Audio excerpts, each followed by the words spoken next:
Hello, everyone, and welcome to the Literacy View. We have a very special guest with us today. We have Nathaniel Swain from Australia, and we love our Aussies.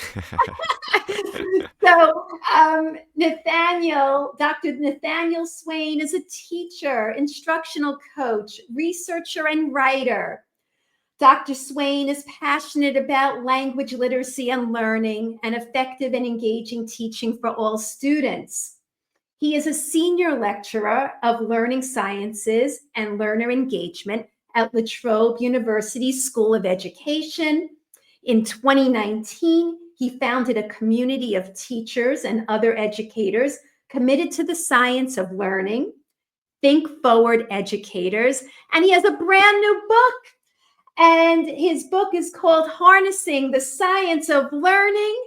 And you can find all this information on his website, nathanielswain.com. Welcome, Nathaniel. Yay. Thank you, Faye. Thank you, Judy. Such a pleasure. So our article today is a multi-site study of student experiences with code and meaning-focused literacy in preschool to third grade classrooms. And this article just came out August 2024. And when I read this, I said to Judy, I think this would be perfect for Nathaniel, since his book is Harnessing the Science of Learning. So, Nathaniel, why don't you start off telling our audience the difference between code-focused and meaning-focused, so at least this way that levels the playing field for everybody listening. And then after you explain that, I want you to kind of get into some of the ideas talked about here as far as how you would help raise school literacy using some of these thoughts. Sure. So what's really clear in the article is that they make a distinction that's made in a lot of different research articles between code-focused and meaning-focused instruction. So code-focused instruction is really on the simple view of reading. It's the decoding or word recognition side of the equation. So looking at things like phonics, phonemic awareness, the ability to read fluently and effectively, and really trying to get that accuracy and speed of word recognition. And then meaning focus is all the other things that are really, really important for literacy development as well. So the improvement of things like vocabulary, comprehension strategies, but also oral language in general. So any instruction around the teaching of syntax, for example, or the teaching of meanings at the word to morpheme sort of level as well. This would sort of come under the banner of meaning focused instruction too. So this article is very interesting because it actually looks at how much time is being spent on each of those things across early childhood, kindergarten, which is the first year of school, and then into grade 1 to third grade. So it's really interesting to see how those proportions shift on average and how much time teachers spend in general on each of those different things. And to answer your question in a sort of very brief way to begin with, Faith, I think in terms of improving the way that we teach reading and the way that we teach literacy in terms of these two distinctions is to try and get that balance right between how much code-focused instruction, how much meaning-focused instruction, and making sure that every instructional minute really does count. Obviously, in the first year of school in kindergarten, we are wanting lots of high-quality code-focused instruction, but that doesn't mean that we're ignoring all the meaning-focused instruction as well, which is something that the research study uncovered regarding there's just probably not enough rich text. So, this is such an interesting topic for both of us. My co-host Judy Boxner and I both taught in early childhood classrooms. And so I taught first grade and then third grade, fourth grade, fifth grade. Judy has taught in the early childhood classrooms. We both coached and presently coach in this grade level as well.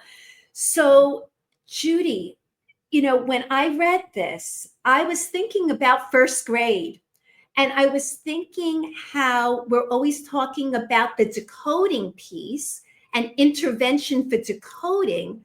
But, you know, I kind of feel that when it comes to language, oral language, we don't really talk about that except for read alouds. And of course, those are important.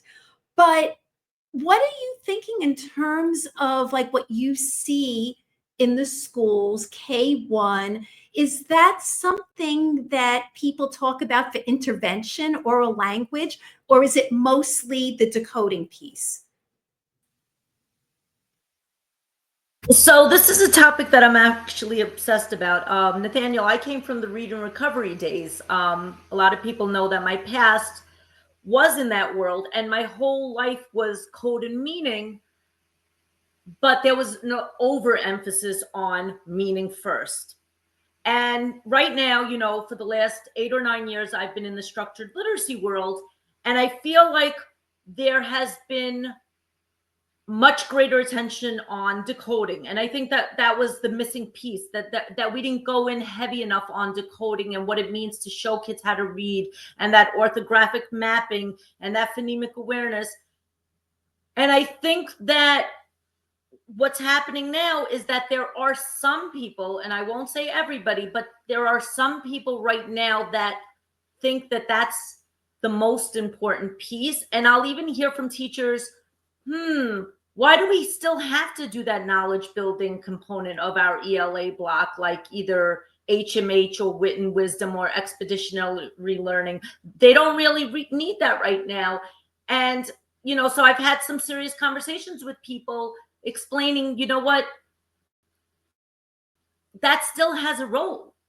Understanding what we're reading and being able to, talk about stories and what's happening and character motivation and, oral language in general, being able to, articulate your ideas is a critical piece. And I think that it's a very dangerous path that we go down if we don't focus on that, especially when language is developing. We know that when, kids come out of the womb, the language experience begins. Even babies babbling, babies making sounds. So I think that it's very important for people to understand that, yes, we know that teaching kids how to read is very important. And we know that, that balance shifts, when they get to third grade, it's more reading to learn. But we can't say that that's not important for early learning. And looking at that article, it was kind of, it confirmed what I believed. And it was nice to see that there was research attached to the article, although some pieces look like there were pieces that weren't research related. So that was a little confusing, and hopefully we could untangle that as well. But I think that also, you guys mentioned small group instruction. I see a lot of early reading lesson plan templates now look like they're following decodable protocols for kids that are still struggling to crack the code, with pieces of asking questions on there. So they almost look like guided reading, but with a different lens, with a heavier lens on decoding, with some sprinkles of questions. But what I'm hoping that I see more of for kids that already cracked the code, because we know that, kids should only be in those type of books for a short window of time, that we actually transition into teaching kids that strategy work and how to, comprehend at a deeper level as well. So those are just some of my thoughts. So, Nathaniel, why don't you give us some ideas and share with us how we could get perhaps this shift from just pretty much focusing on, let's say, decoding at the beginning and build in more of that language piece, especially for intervention for K and 1, and then the opposite when in second and third, where they're mostly doing, let's say, meaning focused exercises. What do we do for those kids that still need decoding? So I think, again, you mentioned this balance. What would you suggest? So I think fantastic points that you've both raised there, and really it's all in the interest of getting the mix right so that students' time is really well spent. Because as I like to say to so many of the professionals that I collaborate with, we can't, this is not our time. This is the time of the students that matters the most, and they can't just do over and sort of do a year again. It's very uncommon for that to happen these days. So how we spend our time is really important. I think in the early stages of learning to read, obviously we need enough code-focused instruction, enough code-focused time. We need time for them not just to master the first sound of each of the letters, which is one of the metrics that they used in this study, but actually the richness of the code and the more complex code as well. So understanding the digraphs and trigraphs and the multiple sounds that different graphemes make. That's really important instruction that then must be incorporated into lots and lots of practice reading and spelling words. And that's really what's going to drive that independent word recognition. But alongside that, to mix up your day, even in the early stages of kindergarten, you should be doing rich read alouds and sharing of stories and sharing of interesting topics. And that can look like a few different things, but in the early stages when students can't independently read, the teacher needs to bring text to life for students and really allow them to explore complex and interesting language, because their oral language systems, as you were talking about, Judy, have been developing since birth. And we really don't want to pretend that just because they can't decode it doesn't mean they shouldn't be challenged to understand it. So when we're reading to our students and bringing those texts and topics to life in nonfiction and fiction, the uses of this part of the literacy block is vital for continuing the development of oral language so that the written language can continue developing in a code-focused sort of way. And then eventually the two meet, as you said, in year 3 or third grade when they start switching over to reading to learn rather than just learning how to read. So I think if anyone's thinking of, just implementing phonics instruction or implementing a big focus on decoding and ignoring the importance of developing language and developing rich knowledge about text and about the world, then that's probably an overcorrection in my mind. I think to get the balance really right, we need about 20 to 25 minutes at least of good, solid code-based and reading and spelling instruction of the word sort of level, and that eventually will actually include things like morphology as well to understand how to read and understand much more complex words and to spell those words as well. But in the mix of that, we also need 20 to 30, maybe even 40 minutes in the early stages of kindergarten and all through the early years of rich texts and rich topics. So things that come to life in inquiries in particular topics, looking at topics from science, looking at from big ideas from the social studies sort of part of the curriculum, bringing those into the literacy block to really help that knowledge to become part of what they're learning, and also to look at real, fantastic, authentic children's literature as well, and breaking apart amazing picture books and short stories and nursery rhymes and the fairy tales and things like that. All of those things that have amazing, interesting, complex language and knowledge that really do allow students to continue developing their oral language, just like they have been in those early childhood or preschool environments as well. So here's my question. So Judy, Nathaniel mentioned the idea of that balance. It's a tricky word, balance. I knew you were going to say that. I was thinking and then I kept my mouth shut. Maybe I should think of a different word. It's sort of the wrong word, isn't it? It's sort of, I've been thinking of things being in tension, or, you've got two things competing at the same time. So you want to keep the tension correct. And it's okay to have a tension between code-focused and meaning-focused because they're both going to wrestle for your time in terms of the block. But I agree, the term balance is problematic because what is balance? It's the idea of a false balance that's possible, or, no one can really define balanced literacy, let alone like a balanced diet or anything like that. So yeah, I agree. Sorry to interrupt you there, Faith, but I completely agree that we need a different word to explain the kinds of phenomena that I'm talking about there. And I think it's very, very tricky because listening to this, it sounds very reasonable. It really does. It sounds reasonable. Well, why wouldn't kids get a balance? If there's a rope, there are two sides to the rope, and that's balance, isn't it? But it's really getting it in the right amounts for the right kids at the right time.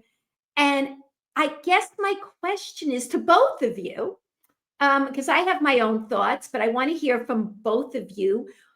from Judy in the field, in the trenches, and from you, Nathaniel, from your perspective as a university lecturer and also being in the trenches as well, which we love.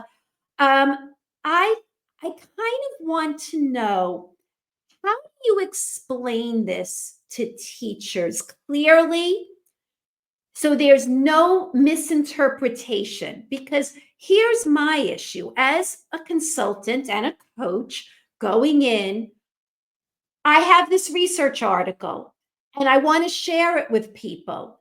And then it's like you have people who are probably thinking, well, isn't this what we did already? Isn't this what we've gone through? So what are you saying? Are we going back to balanced literacy? How do we put this into the right language to explain it so that we're being very clear in the intention that we're trying to get at? So Perfect question for going this back to era you as and well. Judy to respond. I'm going to let go first if you Nathaniel want, have Judy. fun Oh, with me. that. Okay.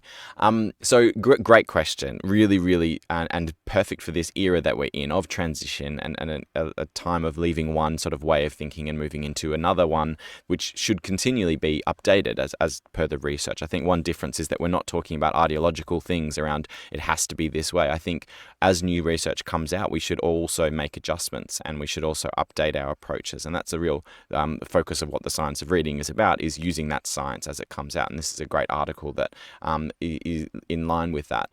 I think one of the things that have helped me explain it to teachers in the past, in what this shift involves, is the idea of contextualized and decontextualized instruction.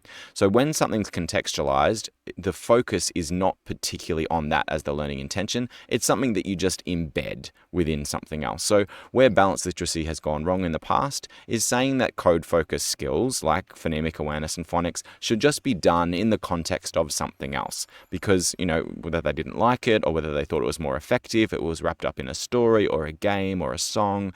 Basically, putting that focus, elsewhere onto something more interesting, like a story, for example, was one of the ways that phonics was probably relegated, if you like, into some contextualized only focus. And you might have had a rich text as your focus and then just done a little bit of phonics and pointed things out. Or you might have had writing a story in focus and then pointed out some phonics as you went through the process of writing that story. One thing that I think has cut through with a lot of teachers is I've got this model called inverting the balanced literacy era, and it's basically, instead of having phonics and phonemic awareness and handwriting and things like that in a decontextualized form, actually putting them front and center, front of mind for that 25 minutes of instruction. So not being afraid to actually teach them explicitly and to teach them directly and saying, well, this is this code and this is the sound that it makes, or this is this sound and here are the spellings that it makes. And let's read and spell some words, and actually just choosing a list of words to practice reading on and being okay with that. It doesn't have to be part of a story or part of an exercise or an experience, because the experience is just focusing students' attention on those important little nuggets of information, which is the code that they're trying to master and how to read and spell those words. And I think the other thing that's been sort of flipped around the wrong way, if you like, in the balanced literacy era is the idea that you can just develop comprehension strategies on any text at any time. And I think where comprehension strategies and that instruction that's targeted around metacognition and helping students to navigate text really pays off when we put the focus on the richness of the text at the forefront. So when you point out, I think I should make an inference here, or maybe has someone got a prediction on what happens next in the story, when students are able to keep their attention mainly on the story and the text and how it's unfolding, and then be occasionally directed to, when it's relevant, to use those strategies suddenly become a lot more useful and a lot more targeted. I think one of the challenges that we've had in the balanced literacy era is that it's felt like we've just practiced a strategy and it's been weeks and weeks on that one strategy, and then everyone's gone off and practiced that strategy on any text, anytime at their particular level. And as a result, the teacher doesn't really know what are they reading about, what are they learning about, what's the knowledge or the language within those texts context because they might be on 30 different texts at one time. So in terms of being aware of what's happening for their comprehension, it's much harder to delve into it. But if you do a shared text that's together and that's on a particular theme or a continuation of a topic, if it's nonfiction, or a different kind of story that's along a similar line to what you've learnt before, if you're doing a series of narrative texts, then students can go off and read more about that topic, or read further, or read deeper, or read at a slightly easier level but on the same vein. Then students are actually able to show what they're learning and what they're starting to know, and also use those comprehension strategies strategically. Meanwhile, you've got your code-focused stuff happening. You're teaching that directly. You're not being afraid to teach that in a really explicit and systematic way, and then say, okay, pause. We've just worked on those literacy skills. Let's get some beautiful texts out now. I think that's the main difference, is that for many years, teachers have been told they need to do everything all at once, and it needs to just magically happen. So the phonics needs to just happen while you're reading stories, the spellings just needs to happen while you're writing, and it's all just meant to take care of itself. And that's, I feel like, where the balance, has led us astray as a concept, because you could all justify that as balance. So, Judy, as I'm listening to Nathaniel, I'm thinking about our conversation we had with Bruce Howlett. So I don't know, Nathaniel, if you saw that episode, but he talks about multi-component instruction. And there's this movement to try to bridge these pieces together. And the question is always how? How? Teachers want to know how to do this effectively within the day. And, they have limited time, and, they're getting mixed messages, I think, across the board. And, I'm listening to Nathaniel say, there's nothing wrong with saying that this is my time to do this type of work, and then moving on to something else where we're going to now apply some of this work to reading something that's rich in context, and try to apply those strategies to a passage.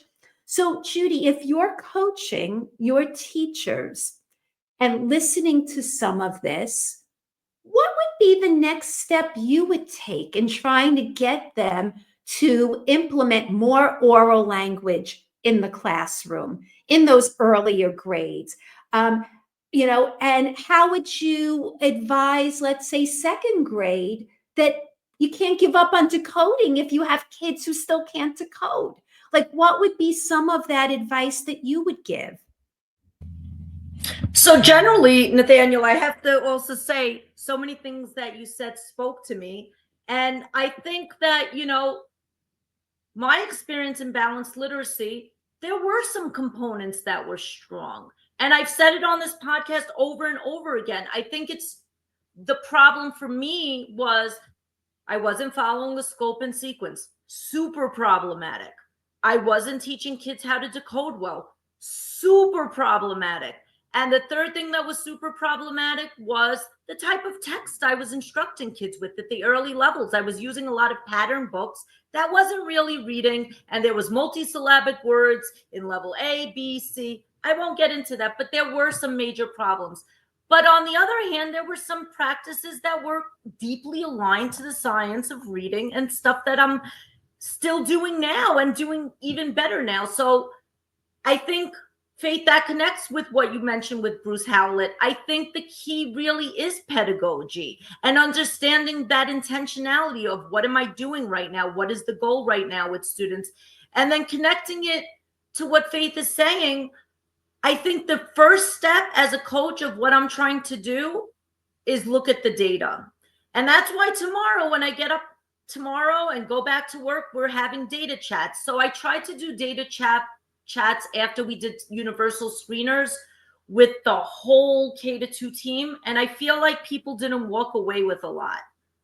I think when you're like just running through data and everybody's in the same room, it's not as effective. So now I'm having more personalized chats where we're looking specifically at each group, because now the screeners actually put kids into groupings by skills, and making sure that my teachers understand what some of the struggling readers still need. They might need some more additional practice with phonemic awareness.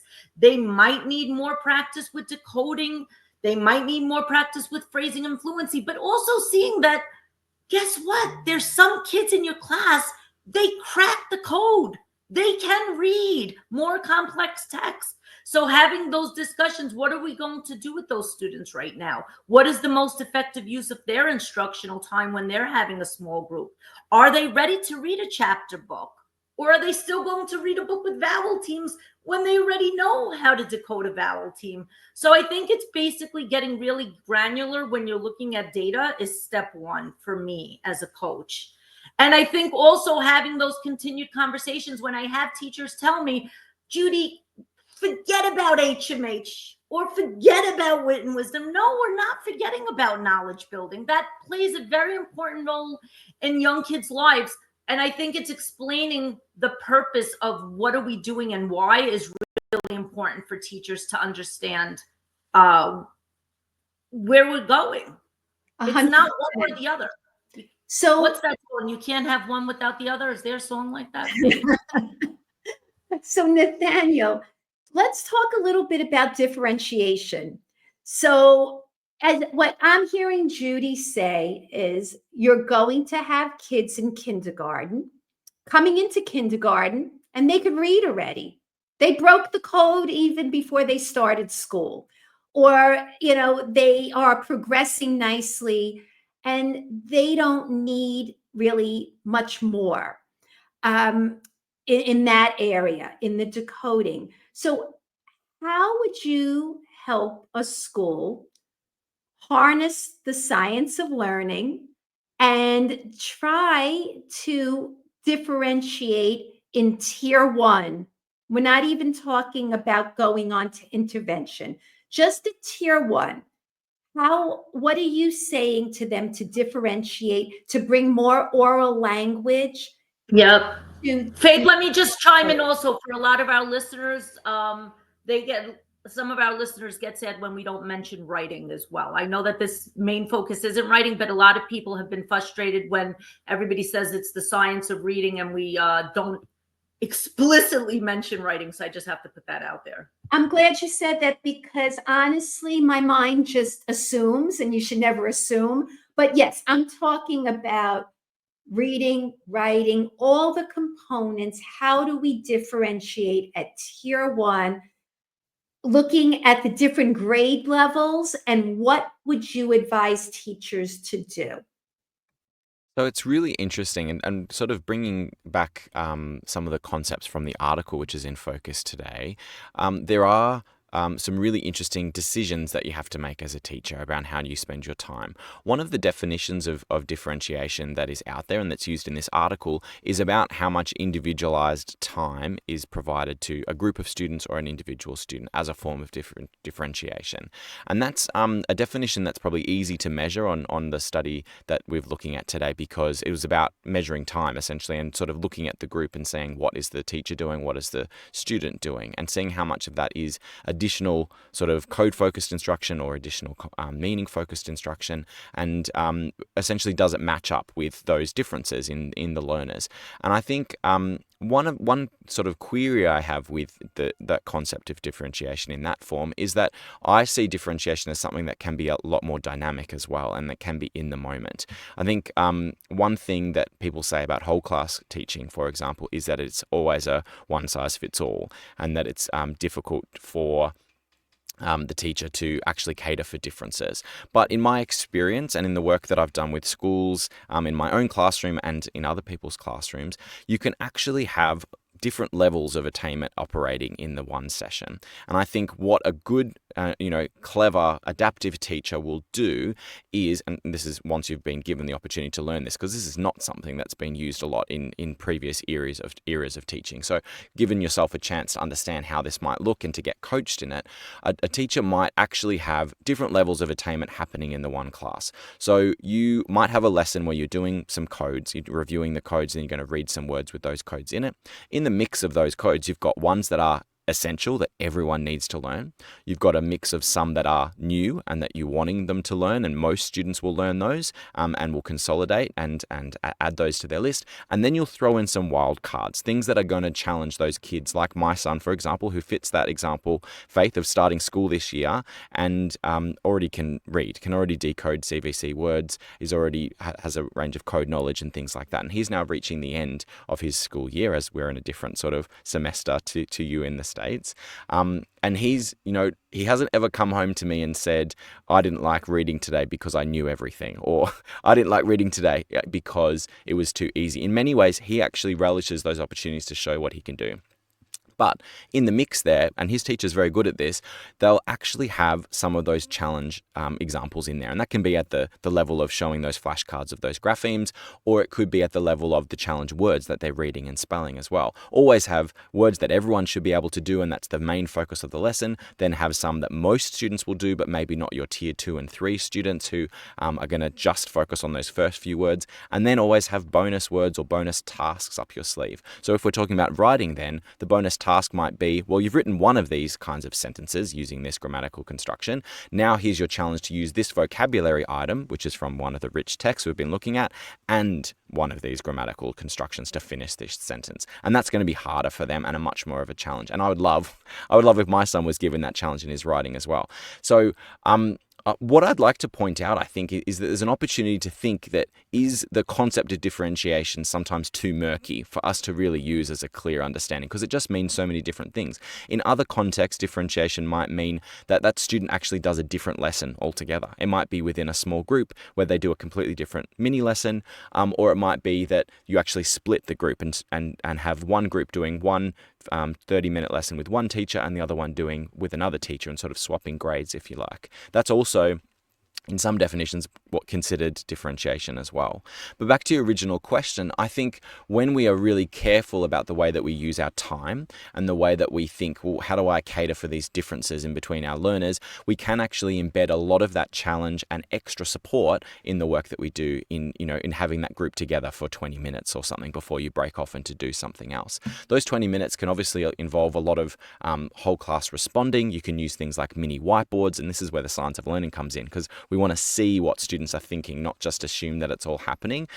So when we see the responses on mini whiteboards, when we hear their responses because of choral responses and things, when we get them talking to their partners, doing pair shares, and then reporting back using things like cold calls, all of these can improve the amount of engagement and also the amount of support you can provide. So as you've got some of your pairs working together to answer a checking for understanding question, they might be doing a writing task and they're saying, well, how would you finish this sentence? You can go to that group that or that there's 2 or 3 students at the front of your class that you've got there strategically to add that extra support or to give that extra prompting. And for me, that's Daniel, the best kind of differentiation. Of course. I have to interrupt you.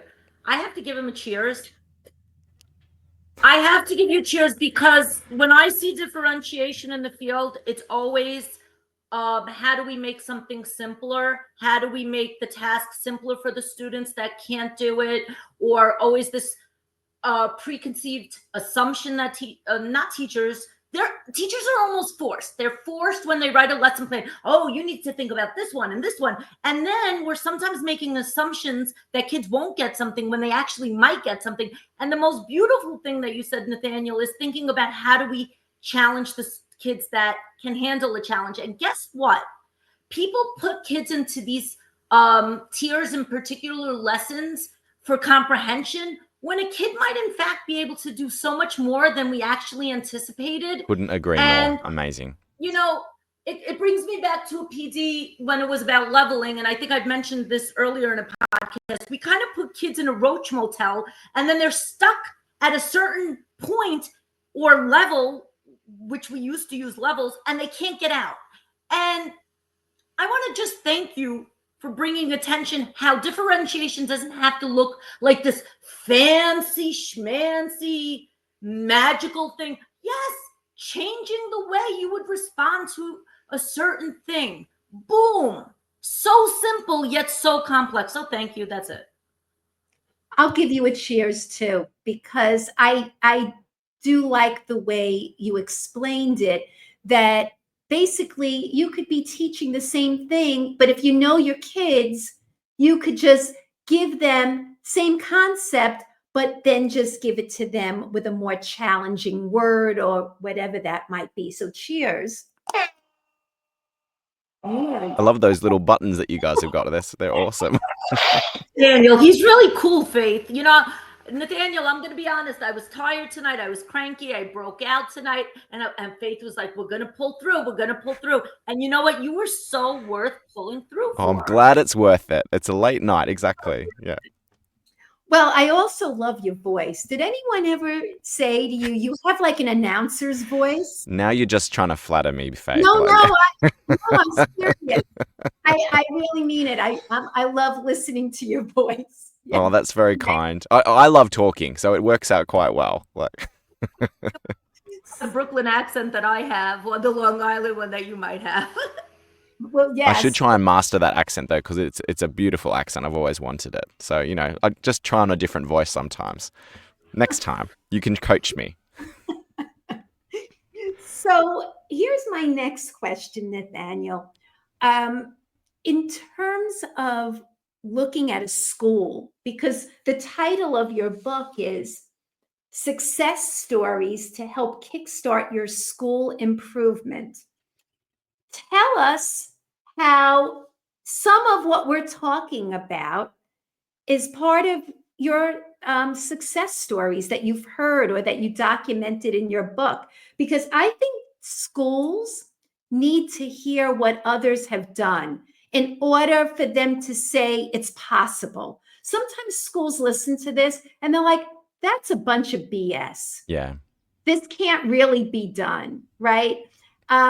So yeah, proofs of concept are so important. Exactly. Yeah. Social proof is so important. Tell us a little bit about that. So I really relish the opportunity to share these stories, and that's really the biggest reason why I did write this book. There's lots of books on the science of reading, and there's lots of books now that are coming out around the science of learning and instruction. What I tried to do with this was create something that's accessible, something that's personable, that really speaks to the classroom teacher and the school leader who's in the trenches, as we've been talking about. So really, one of the most exciting themes that come through in the 7 case studies that I draw upon at various stages in the book are that many of them started with the teaching of early reading and trying to improve their instruction around phonics, and that was often an entry point. Others did a lot of work on things like review and retrieval practice and helping to consolidate the learning that was happening in the classroom. But where it all basically led to with all of these case studies is that it helped them to think differently about what their role was as an instructor, as a teacher, and as a curriculum maker, and also understanding that schools can have a huge role in helping build different trajectories for the students that they serve. So I've seen various schools featured in these books, and what they've done is really rethink the role of the teacher from the ground up, using the science of learning to help them. So thinking that learning is actually really hard and that the role of the teacher is to try and make it a lot easier. And one of the things they can do to make it easier is to break it down into manageable chunks, to help students master that knowledge, to master the code, to master the grammatical knowledge, to master the vocabulary, all of those things that students really need to feel successful. And the same can be applied to mathematics, which we cover in the text as well. And eventually to ensure as well that students don't forget. So those 4 things, that learning is really difficult, that teachers can make it easy, that building up the knowledge sequentially and in a really systematic way is key, and the 4th one, that forgetting is an unavoidable part of the learning process, but can actually be lessened a lot. We don't have to forget as much as we do when we're engaging in learning most of the time, and that's through doing things really cleverly, like spaced practice and retrieval practice and interleaving, where you're going back and forth between topics or skills really skillfully. So the schools that are featured in the book have essentially done bits and pieces and started this work and been very, very responsive to things like data and things like the indicators of staff well-being and the feedback from students about things that they really enjoyed, and essentially just kept going as self-propelling entities, and often in... Oh, Nathaniel, your sound went off. So you were saying something and your sound went off. Could you just repeat that, please? Where did I get up to? I think it was just maybe that last line that you were just saying. I don't know the exact That's Mark. okay. I'll take up where I left off. So the schools that eventually basically found a different way of working that was much more responsive to their students' needs and essentially had quick wins that turned into larger wins and, essentially changed what the school looked like. So there's schools here that are really disadvantaged, that serve a very, very vulnerable community, that have turned into very welcoming and very safe and very productive places for students learning, when previously they were chasing the schools down the students down the street and trying to keep them in the schoolyard. There's others that were middle class suburbs, and the school was doing okay, but had huge numbers of students who were struggling with reading and struggling with spelling, and just way too big a proportion given how privileged the school community was, and has now moved into being one of the top performing schools in the state. And that's really the proof of concept that I think that we've tried to communicate in this little book, and that really aligns beautifully with the work that you feature on this podcast, in that it's teachers and leaders on the ground using the research to inform their practice and just being really clever about how to go about that implementation process bit by bit, year by year, and eventually having such strong practices that they start getting those wins in terms of results. Bingo. Nathaniel hit it on the money. You know what? Change takes time. And I think that's an important thing that people need to realize in this movement. But if you really are intentional, you do start seeing the changes sooner rather than later. I've been at my site now this is my second full year, but now it's 2.5 years at the site, and I'm starting to really see a shift. So like last year, probably not as much. This year, a lot more. Like we're having teachers in the building actually say, wow, the kindergarten team must have done a really good job. We have kids that could read in first grade right now. And then we're having third grade teachers saying, wow, we have a lot less kids that are struggling to read now. So the change does happen. Just for the people out there implementing, change does take time. But if you stay true to the course, it happens quicker than I actually realized. So you mentioned something very important about, practice, basically talking about retrieval practice so that kids don't forget. A lot of times teachers will say, well, I taught that. But if they're not holding on to it long term, then it doesn't really have much value. We need to think of it differently to try to build learning that sticks. So, what are some strategies, Nathaniel, that you could share specifically that would be to build, long-term understanding in reading and writing? What's something that you would share with us? So in the code-focused realm, just as an example, really all of the really essential elements of the lessons that you've taught previously can be condensed into a very quick sort of fast-paced, fun, energetic review. And so in Australia, there's a really big focus on something called daily review, and it aligns with Rosenshine's principle. So Barack Rosenshine, a big figure in explicit instruction, said that daily and monthly and weekly review is really important for closing those gaps that we're talking about. So the daily review has been a big pedagogical practice that's taken off here, and it's basically 10 to 15 minutes of lots of different snippets of previous lessons, where students respond in fast-paced with choral responses on mini whiteboards with a pair share, cold call, but really, really fun, energetic, and essentially mean that we're not just covering new content every day. We're going over things from last week, last month, and even last term on a graduated basis that follows something called the forgetting curve, so that we can reduce the amount of forgetting over time. And the number of reviews that we need after the initial review and then the second review actually can wane off, and the space between reviews can increase. Hence that focus on last month, not every sort of week we're going to do what's happened 3 weeks ago and 4 weeks ago and 5 weeks ago.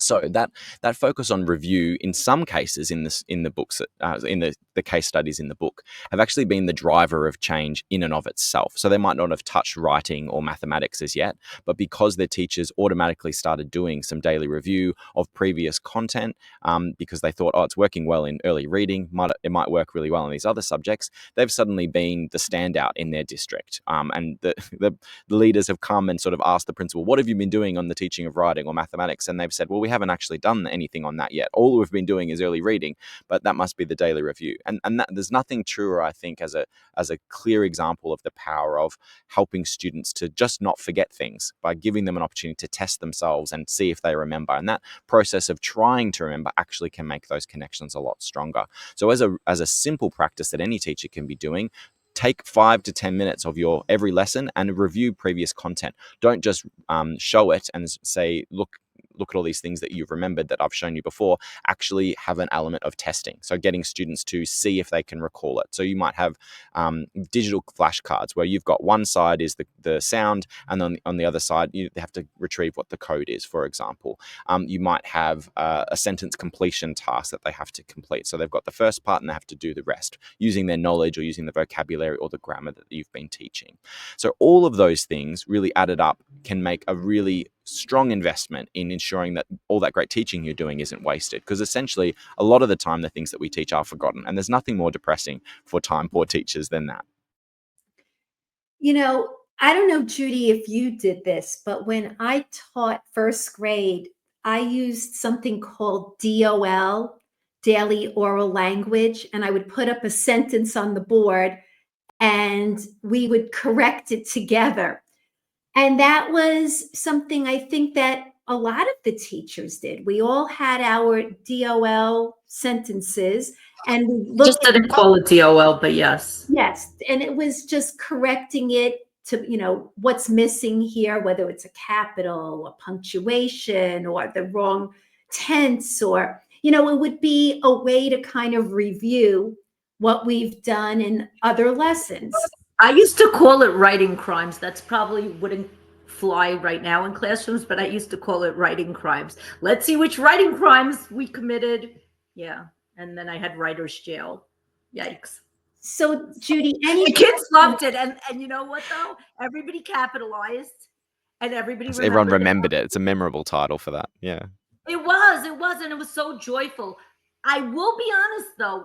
In this era of explicit instruction, I don't know why I'm still not seeing enough kids capitalizing in the field. I don't know why. Even with teachers being explicit, maybe there's an overemphasis on decoding and not enough on grammar instruction and so forth. But I don't know about you, Faith. What are you seeing in those classrooms? Are you seeing a lot of kids using capitals consistently without reminders? No. And I think especially those kids in classrooms where they are those targeted kids with some difficulties, I feel like capitalization and punctuation are both the first to go when they're trying to get their thoughts down. It's that working memory, they have all these thoughts, and then I was about to say that too. That's funny that you say that, but I work with kids that are gifted that are struggling with it. And I don't know, for the life of me, I don't know why. It's puzzling me as somebody who's been, working in education now for 28 years. I just see it across the board, struggling and non-struggling learners. It's bizarre. I wonder, Judy, if it's to do with the fact that things like capitalization and punctuation really do need to become automatized. So something you don't need to think about. One thing that I've seen work really well in the schools, some of which are featured in the book, is that they have a daily focus on things like sentence dictation. So writing down a sentence, not just at the word level, but writing down a sentence or multiple sentences that the teacher dictates. I know that seems quite old school, but the focus with that is on trying to get correct spelling, but also getting nice handwriting and correct capitalization and punctuation.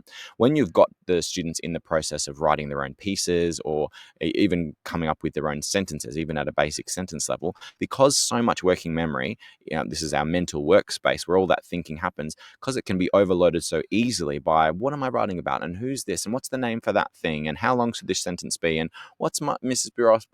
Bukowski been telling me about full sentences and when they should end, and all of that stuff happens, then suddenly, you see the punctuation sort of fly out the window. So when you have that automatization, yes, that's exactly it.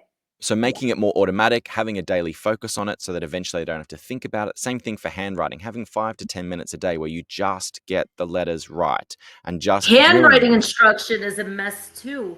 But it's And not I hard to think fix, I don't think. It's just 10 minutes a day and I you could fix it. probably, but I realizing that, you know, like some of our programs that are out there, I'm not going to name the one that my school uses, but I think sometimes people have to realize that that might not be enough for some kids and that they might need additional handwriting instruction, whether it be in their small group or with worksheets or with, you know, handwriting without tears or something. I don't know, because for some kids, what I'm seeing, they're really struggling. Some kids in first grade, they're still, this is the way they're holding a pencil. And I just feel like, you know, teachers are overloaded. They have so many kids in their class, and it's so hard to give that specific feedback to kids all the time. It's not easy. And I think what happens when we don't give kids specific feedback often is kids develop habits. And when you develop a habit, sometimes it's really hard to break that habit. Any tips on that, Nathaniel? And then I know I'm talking too much, but this is so fascinating to No, me. it's really good. And I think whether it's handwriting or things like sentence conventions with capitalization and periods, for example, it is about forming good habits. And what I really have seen work well in schools is when they essentially do that initial instruction very carefully, and they do things like, I don't know if you call them dotted thirds, the paper that has the dots on them that show you where to place the letter. Is that called something different in the States? I never heard of that expression, dotted thirds. I haven't, but I know the paper that you're talking about, and So it's very clear where you should clear where to start. put the And letters. yes. So I advocate, and I've seen this work really well at my own school, in my own classroom, but at others as well. I talk about dotted thirds from day dot. So you actually get them writing the letters on that, even a large version of the dotted thirds from the very get-go, so that they have a sense of sizing and placement and scale very, very early. And initially you might just be doing the up and down motion similar to an A or an M, for example, and getting them used to going to the top line and then to the base line and back and forth. Or you might be getting to do a smooth wave-like motion that's like in a U or a W, and getting them to go from the midline down to the baseline in a sort of wave. But within the first few weeks, and I've done this in my own kindergarten classroom, within the first few weeks, you can then get them writing some A's and writing some M's and having a cycle of letters. This is I can share this resource if it's helpful, but we have a fortnightly cycle that we follow where it's the same letters every fortnight. There's 10 lessons and they just rotate through uppercase, lowercase, and they're grouped not by sound or by order in the alphabet. They're grouped by how they're shaped, so that we're actually getting those motor patterns set up from the first point. And the other thing that you can do initially, so this is right at the start of kindergarten, you can have a strong focus on pen grip. So alongside getting the dotted thirds work happening, you can make sure that they're actually all holding the pen as correctly as possible, or providing that additional input, whether it's a special pen grip that helps them to hold it more carefully when at the pencil, so it's or a triangular pencil, for example, that's easier to hold. All those things you can do from the start, so that you're not getting to grade one and still holding by the fist. I think in some ways we probably think, oh, we don't want to be too explicit too soon when they first start school because we want to let them ease in. But for me, it's just an investment in their long-term writing or long-term reading. And if you can do it correctly and with a strong focus on the explicitness to begin with, students can approximate and get closer to the end point faster, which means they're not going to have that, holding the pencil by my fist feels good sort of feedback, which they will have for you in grade one if they've been doing it for 12 months or longer in preschool, obviously. 100%. And I have to say, Judy, what's interesting to me yeah, and this is exactly how I coach, Nathaniel, just what you're saying. It's like behavior management, classroom management. If you want to start the year off right, you have to develop certain habits. What you're saying is we don't wait for that length of time and then try to fix something. We try to get it right from the beginning, even if it takes a little longer. You want to develop the right habits, just like you would develop habits in terms of what the teacher expects with behavior.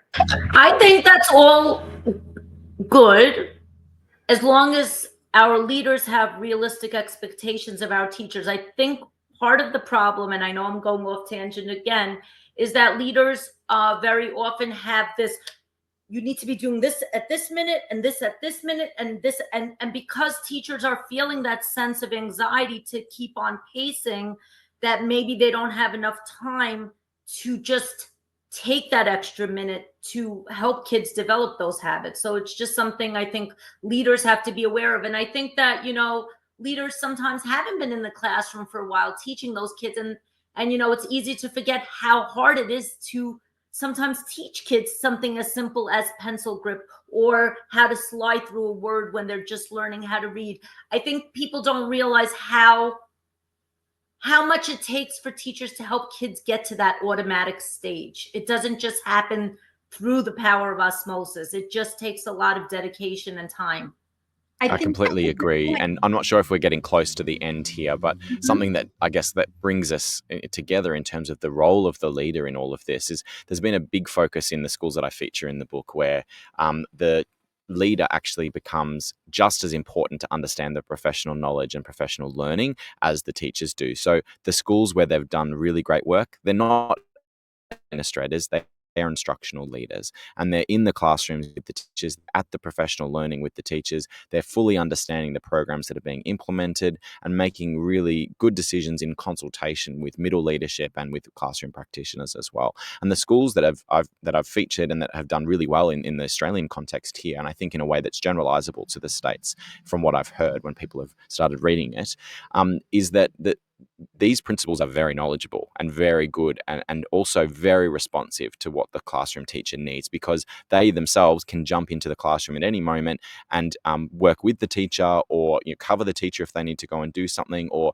take that pressure off if they need to do that individualized support or assessment and things like that. And I think that's a real difference, is that you can't roll out practices that align really nicely with the science of reading or the science of learning if the leader is not is not engaged fully with that science. Something really important that we've seen is that the leaders need to know how to press go and press pause on initiatives so that teachers aren't feeling overwhelmed. Sometimes we need to actually pull things back before you start implementing things, and de-implementation is a big theme within this book as well, and it's something that's coming through the implementation science, which is, again, another field of science in itself on how to implement things well and how to make them maintain. And I completely hear you there, Judy, that we can't be sort of layering lots of expectations upon teachers without full respect to understanding what's involved in potential changes and how long it does take to embed them, but also to invest that time in the initial stages, because you can't go from zero to a fully fledged literacy block within a few weeks in the first part of schooling. I think you need to start building that sequentially and slowly get the teachers and the students used to some of those routines, so that by the somewhere during the first few months you might have what looks like a mini literacy block happening, and then by the end of the year obviously you want it to be fully implemented. But really important that teachers aren't feeling like something's imposed upon them and that they have to do an impossible job. The leader who's helping making those decisions needs to know that it's possible and that it's probable that it's going to work out really well, and that everyone's got the best intentions at heart. Let's wrap up. I think we have covered a lot here, and this was a fantastic conversation, Nathaniel. Thank you. I mean, I don't have any other questions. I just want to say how much we appreciate having you. Judy, do you have anything else you want to add, or do you want to wrap up? I just want to run to the store and get Nathaniel's book. I don't have it in my hands yet. Now I actually want to order it, so that's on my to-do list for tomorrow. I'm really excited, Nathaniel. That is really very excited. kind. This was so fun. This was such a rich, fun discussion. No, I just want everybody to tune into the Literacy View. Follow us on the literacyview.com website. Also share our episodes. Join our Facebook group, the Literacy View, Real Teachers Letting Loose. Also, you could advertise with the Literacy View. You could find that information on the literacyview.com. We could play your advertisements mid-roll, beginning, voiceovers. We're doing all that good stuff, and donate to the Literacy View. And we're hoping to change lives one view at a time. Thank you. Thank you very much. And we will be in touch. All right. Good night.